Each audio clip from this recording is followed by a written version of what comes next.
अस्सलाम वालेकुम नाज़रीन, आप देख रहे हैं हमारा ऑफिशियल यूट्यूब चैनल और मैं हूं आपकी मेज़बान यशफ़ा कुरैशी। आज की अहम तरीन खबरें हैं वो जानते हैं इमरान रियाज खान से। नादरीन, आप यूट्यूब चैनल देख रहे हैं। मैं इमरान खान हूँ। सबसे पहले इमरान खान साहब की जो मुलाकात हुई है ये बहुत इंपॉर्टेंट है अली अमीन गंडापुर साहब से, और उनकी बहन ने आके सारी स्टोरी बार बताई है। गंडापुर साहब तो फिलहाल बात करके नहीं गए, लेकिन इतलात आ जाएंगी कि उनके साथ क्या बातचीत हुई है, वो क्या तफसीलात बताना चाहते हैं वो खुद बताएंगे, क्योंकि इमरान खान साहब से उनकी बड़ी तफसीली बातचीत हुई है। इसमें अली अमीन गंडापुर साहब है, वज़ीर आला खैबर पख्तूनख्वा, और उनके साथ बैरिस्टर गौहर साहब थे और अलीमा खान साहिबा थी। तो इन लोगों ने जाकर इमरान खान साहब से मुलाकात की है और इमरान खान साहब ने एस्टेब्लिशमेंट से मुज़ाकरात के लिए अली अमीन गंडापुर और बैरिस्टर गौहर को इजाज़त दे दी है, ये अलीमा खान साहिबा ने बताया। अच्छा, इस पर एतराज़ किया जाता है कि इमरान खान साहब ने एस्टेब्लिशमेंट से बात वो क्यों करना चाहते हैं। देखें, जिनके पास असली फार्म 45 है उन्हीं से फार्म 45 वापस लेने हैं ना। असली फार्म 45 गए कहाँ पे? 8 और 9 फरवरी की रात को असली फार्म 45 गायब करके उनकी जगह पे जाली फार्म 47 जारी कर दिए गए थे। अब ये सारा खेल पाकिस्तान की एस्टेब्लिशमेंट ने खेला था, ये पूरी दुनिया जानती है। जितने भी सर्वेस करने वाले हैं वो ये बता रहे थे, जितने गैर मुल्की मुबस्सरीन आए वो भी ये बता रहे थे, जितने पाकिस्तान में सहाफ़ी हैं, चाहे वो इमरान खान के हक में, चाहे वो इमरान खान के खिलाफ है, चाहे वो एस्टेब्लिशमेंट का बयान करते हैं, वो सारे एक दफ़ा नहीं दर्जनों मरतबा ये कह चुके हैं कि इमरान खान साहब का मैंडेट उस रात को चुरा लिया गया था। अब जिनके पास वो मैंडेट है उन्हीं से वापस लेना है ना। नून लीग के पास तो चोरी का मैंडेट है, वो तो वापस नहीं देंगे। असली फार्म 45 एस्टेब्लिशमेंट के पास पड़े तो उनसे वो वापस लेने। अलीमा खान साहबा ने बताया अडियाला के बाहर मीडिया से गुफ्तगू करते हुए कि बानी पीटीआई से तवील मुलाकात हुई है और 24 नवंबर बहुत अहम दिन है। इमरान खान ने कहा कि उन्होंने 8 फरवरी और अब 24 नवंबर को कॉल दी है, और इमरान खान साहब ने 8 फरवरी के मुताबिक जो है वो 24 नवंबर को देखना शुरू किया। मैंने आपको थोड़ी दिन पहले बताया था कि पब्लिक जो है उनके सेंटीमेंट 8 फरवरी से मुख्तलिफ नहीं है। वो 8 फरवरी को उन्होंने मैंडेट दिया था, अब वो मैंडेट जो है उसका तहफ़्फ़ुज़ अब करना चाहते हैं, वो ये चाहते हैं कि मैंडेट वापस मिले। अच्छा, इमरान खान ने कहा कि मैंने दोबारा पाकिस्तानियों को कॉल दी है, जैसे 8 फरवरी नज़रिए के लिए निकले थे, अब फिर वोट को वापस लेने के लिए निकलना है। अलीमा खान के मुताबिक इमरान खान ने कहा कि वोट चोरी करके आइन की खिलाफ वर्जी की गई है। 8 फरवरी को पीटीआई नजरियाती पार्टी बनी। 1970 में नजरियाती इंतखाबात हुए थे। 1985 में ज़ियाउल हक ने नॉन पार्टी इंतखाबात करवाए और नजरियाती सियासत ख़त्म कर दी। 8 फरवरी को हमसे आज़ादी, टिकट और पार्टी छीन ली गई। जब से पोलिंग हुई है दुनिया में ऐसी वोटिंग नहीं हुई जो 8 फरवरी को हुई है। अलीमा खान ने इमरान खान का पैगाम देते हुए कहा कि नजरियाती लोगों की जंग जल्दी खत्म नहीं होती। 24 नवंबर को नजरियाती हक लेने जा रहे हैं, कोई तोड़ फोड़ नहीं कर रहे। अलीमा खान ने कहा कि अली अमीन गंडापुर और बैरिस्टर गौहर भी आए थे। अली अमीन ने बताया कि बहुत बेहतर तैयारियां हो रही हैं। अली अमीन और बैरिस्टर गौहर ने इजाज़त मांगी कि एस्टेब्लिशमेंट से मुज़ाकरात करें। इस पर इमरान खान ने उन्हें मुज़ाकरात की इजाज़त दे दी है। ताहम इमरान खान ने कहा कि हम उनसे 3 मुतालबात पर बात कर सकते हैं। हम सियासी जमात हैं, हमारे मुज़ाकराती दरवाजे हमेशा खुले हैं। इमरान खान साहब ने यह भी कहा था कि अब तक जो मुज़ाकरात नहीं हुए ये ताख़ीर उस तरफ से, मेरे ऊपर कोई इल्ज़ाम ना दे। मैं सियासी आदमी हूँ, मैं पहले दिन से मुज़ाकरात करना चाहता हूँ, लेकिन मैं मुज़ाकरात उनके साथ कैसे करूँ जिनके हाथ में ही कुछ नहीं है। जिन्होंने मेरा मैंडेट लिया है मैं उन्हीं से वापस लूँगा ना। जिनके पास असली फार्म 45 है उन्हीं से वापस लूँगा। अलीमा खान के मुताबिक इमरान खान ने कहा कि जो लोग ना हक कैद हैं उन्हें रिहाई मिलनी चाहिए। इमरान खान ने डॉक्टर यास्मीन राशिद, उमर चीमा, शाह महमूद कुरैशी का नाम लिया। डॉक्टर यास्मीन राशिद के साथ अंदलीब अब्बास भी थी। उन्होंने 9 मई की मजम्मत की तो रिहाई मिल गई, मगर यास्मीन राशिद डटी रही, नजरियाती जंग लड़ रही हैं। अलीमा खान ने कहा कि जो इलेक्टेबल थे वो पार्टी से चले गए। कल बानी पीटीआई की जमानत लगी है। तोशाखाना 2 में हम उम्मीद करते हैं कि इमरान खान साहब जो है वो उनके इस केस में कल प्रोसिक्यूटर मौजूद होगा, और अगर कल प्रोसिक्यूटर मौजूद होगा और अगर कल बानी पीटीआई या इमरान खान को कल जमानत मिल जाती है तो वो खुद 24 नवंबर का एहतजाज लीड करेंगे। अगर जमानत नहीं मिलती तो हम उनके लिए एहतजाज में जाएंगे। अलीमा खान ने कहा कि पीटीआई के लोग पहले इस्लामाबाद और रावलपिंडी में निकल आए। मेरी बहन नौरीन नियाज़ी के नवासे और नवासियां आए, लेकिन मुलाकात की इजाज़त नहीं मिली। जब मुलाकात ना करवानी हो तो कहते हैं कि ऊपर से ऑर्डर आया हुआ है। उन्होंने कहा कि 24 नवंबर के एहतजाज की कॉल वापस लेने के लिए जुमेरात तक का हमने वक्त दिया है। अगर मुज़ाकरात कामयाब होते हैं तो 24 नवंबर की तारीख जश्न में तब्दील हो जाएगी। 3 चीज़ें इमरान खान साहब मानते हैं। मैंडेट वापस करो, दूसरा वो ये कहते हैं जितने भी सियासी कैदी हैं जिनके साथ जुल्म और जबर हो रहा है उनको छोड़ा जाए। फिर वो जो अदलिया का मामला है, या जो वो ये कहते हैं कि अदलिया के ऊपर जो कंट्रोल किया गया आईडी तरमीम का मामला, उसको वो वापस करवाना चाहते हैं। अब मसला ये है कि इमरान खान साहब के ऊपर मैंने आपको कहा था कि सिर्फ उन्हें ज़बरदस्ती जेल में रखा हुआ है। एक केस ऐसा है कि अभी उनकी जमानत हो जाए, सुबह लगी हुई है तोशाखाना 2 में। इमरान खान साहब की जैसी और ये कई महीनों से लगी हुई है, जमानत हो ही नहीं रही। सुबह अगर ये जमानत हो जाती है ना तो इमरान खान साहब बाहर आ जाएंगे। फिर ये देखना होगा उन्हें किस केस में अंदर रखा जाता है। यानी किसी और में अंदर रखने की कोशिश की जा सकती है 9 मई के अंदर, या किसी और में कोई नया मुकदमा निकाल के डाल दिया जाए। हालांकि पाकिस्तान तहरीक इंसाफ ने अपनी कैलकुलेशन पूरी की हुई है। तहरीक इंसाफ ने पंजाब और इस्लामाबाद से उनको जितने मुकदमात की तफसीलात मिली हैं, उन्होंने तमाम मुकदमात में इमरान खान साहब की बेलें अरेंज कर रखी हैं। अब मामला सिर्फ तोशाखाना 2 में आके रुका हुआ है। अगर यहां पे कल जमानत हो जाती है इस्लामाबाद हाई कोर्ट से, तो फिर 24 तारीख को तो इमरान खान साहब खुद ही अपना जलसा कर रहे होंगे।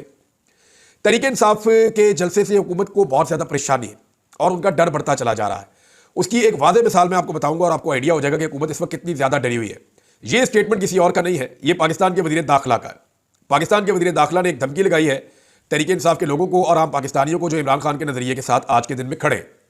धमकी जनाब उन्होंने ये लगाई है कि जितने भी लोग पाकिस्तान तहरीक इंसाफ के साथ एहतजाज में शामिल होंगे, उनके शनाख्ती कार्ड ब्लॉक कर दिए जाएंगे, उनके पासपोर्ट मनसूख कर दिए जाएंगे, मोबाइल फोन की उनकी सिमें ब्लॉक कर दी जाएगी और एहतजाज में जो तालिब इल्म शामिल हो जाएंगे उनकी जो तालीमी असनाद उनको मिलती हैं वो भी मनसूख कर दी जाएगी और एहतजाज करने वालों को तालीमी इदारों में दाखिले भी नहीं मिलेंगे। क्यों जनाब, ये मुल्क है या बनाना रिपब्लिक है? किसी के बाप का मुल्क थोड़ी है ये कि जनाब तालीमी असनाद नहीं मिलेंगे एहतजाज करने पे। जाओ जाके आईने पाकिस्तान को पढ़ो अच्छी तरह। मुझे तो हैरत होती है कि मोहसिन नकवी साहब शीशे में अपनी शक्ल कैसे देखेंगे जब उनके दोस्त यार रिटायर हो जाएंगे। यानी उन्होंने कभी भी हमेशा इस ओहदे पे रहना है या मरते दम तक चौथी तकबीर तक इसी ओहदे के ऊपर रहना है? मोहसिन नकवी साहब ने जाना नहीं इस दुनिया से या इस ओहदे से, तो क्या शक्ल दिखाएंगे वो और उनके आने वाली नस्लें? यानी एहतजाज का हक आईने पाकिस्तान में लिखा हुआ है कि आप पुरअमन एहतजाज कर सकते हैं। वो कहते हैं जी जो एहतजाज के लिए निकला मैं पासपोर्ट भी खा जाऊंगा, आईडी कार्ड भी खा जाऊंगा, तालीमी संदे भी ले लूंगा, इदारों में दाखिले भी नहीं होने दूंगा, करियर तबाह कर दूंगा। क्यों कर देंगे जी? हलवा है, तबाह कर देंगे। ये 1 मिनट में अदालतें उड़ा देंगी ये सारा कुछ। ये सिर्फ जो है वो धमकियां हैं। मेरे ख्याल में पाकिस्तान के लोगों को इन धमकियों में नहीं आना चाहिए, अपना फैसला खुद करें। उन्हें लगता है ये काम ठीक हो रहा है एहतजाज का, जाए करें। नहीं लगता उनको नहीं ठीक हो रहा, ना करें, लेकिन इस तरह की धमकियों में ना आए। ये गैर जमहूरी तर्ज अमल है और ये किसी भी मुआशरे में हो इसकी हमेशा मुखालफत करनी चाहिए।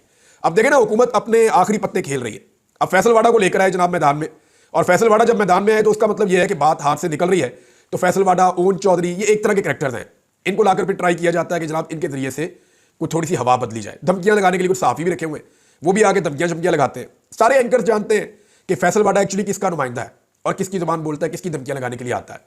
अब हमारे सारे सहाफ़ी अपने मुंह से तो कहते हैं कि जनाब एस्टेब्लिशमेंट सियासत में मुदाखलत ना करे, ये हमारा मुतालबा है। लेकिन खुद एस्टेब्लिशमेंट के नुमाइंदे को हम बुलाते हैं, बुलाकर टीवी पे बैठाते हैं, बिठा के उसको कहते हैं कि एस्टेब्लिशमेंट का सियासत के ऊपर बयानियां बयान करो। फिर हम उसे मौका देते हैं, वो बोलता है।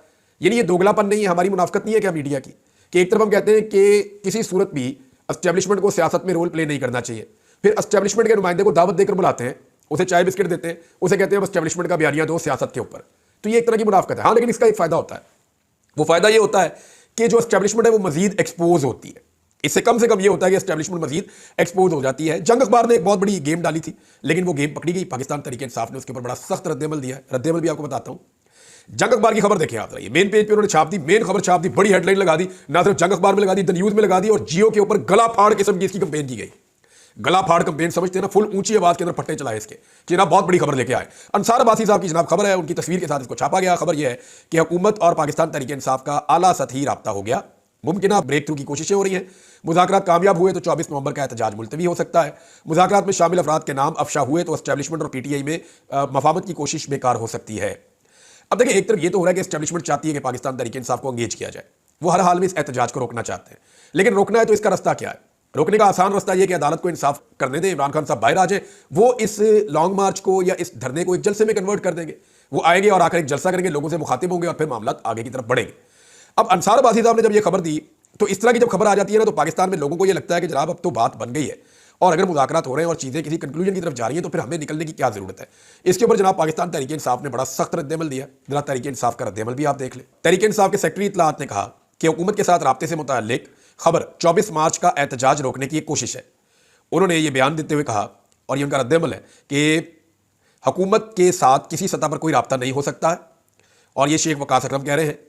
उन्होंने कहा किसी भी हवाले से एहतजाज को नहीं रोका जा सकता।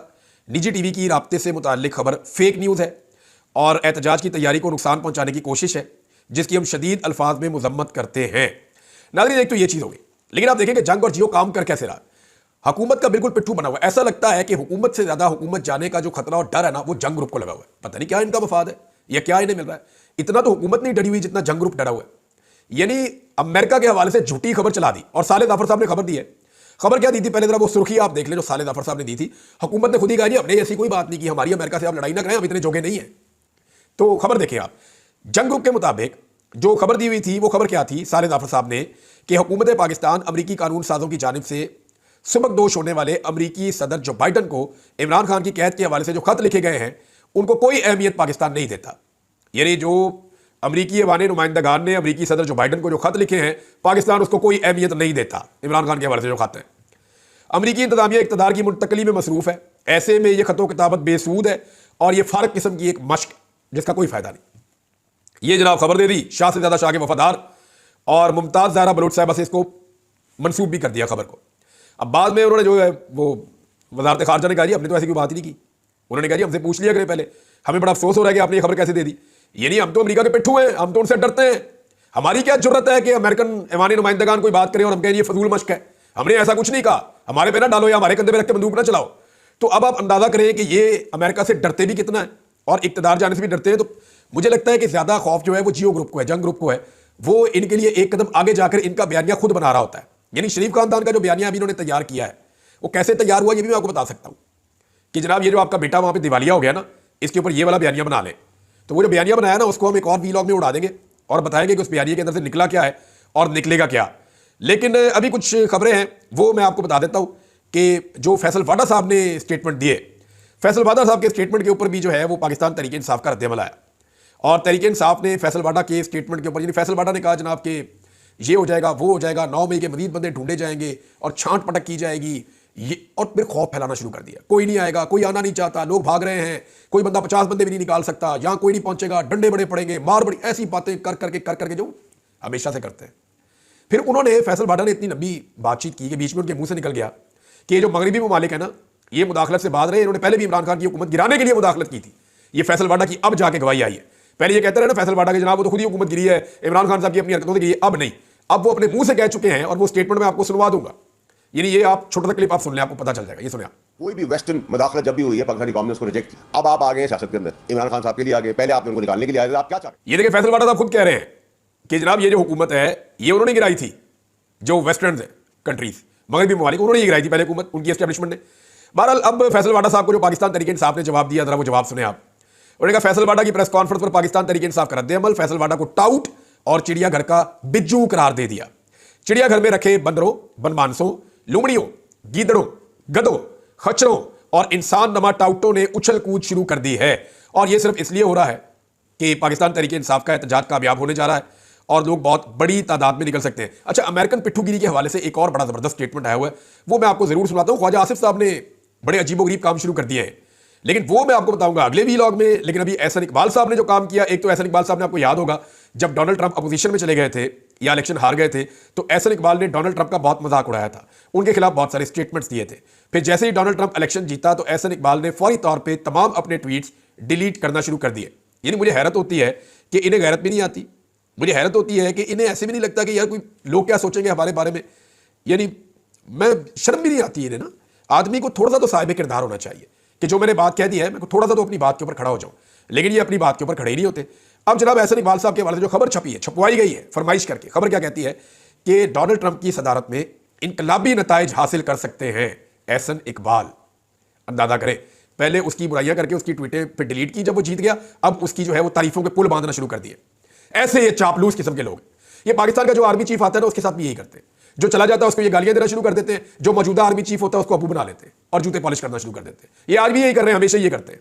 अब एहसन इकबाल क्या कह रहे हैं, नई अमरीकी इंतजामिया के साथ शराकतदारी को नई जिहत देने का सुनहरी मौका है। दिफाई ताउन से शुरू ताल्लुकात मजबूत तरक्याती शराकतदारी बन गए हैं और बहुत सारे शोबों में बड़ा ताउन होगा। और जनाब जो और ये शिरकत करते इस्लामाबाद में यूएस एड की तकरीब में, वहां पे जनाब अली ये खिताब कर रहे थे। आप अंदाजा कीजिए, ये पल में तोला पल में माशा, ये इनकी टोटल औकात है। इस वीलॉग को यहां रोक लेते हैं, कुछ चीजें आपके साथ और शेयर करता हूं नेक्स्ट वीलॉग में। अब तक के लिए इतने, अपना ख्याल रखिएगा, अपने चैनल का भी। अल्लाह हाफिज। जी नाजरीन, उम्मीद है कि आपको ये वीडियो पसंद आई होगी। अपनी कीमती राय से हमें आगाह करें। मजीद इसी तरह की वीडियोस देखने के लिए हमारे चैनल को सब्सक्राइब करें और वीडियो को ज्यादा से ज्यादा शेयर करें।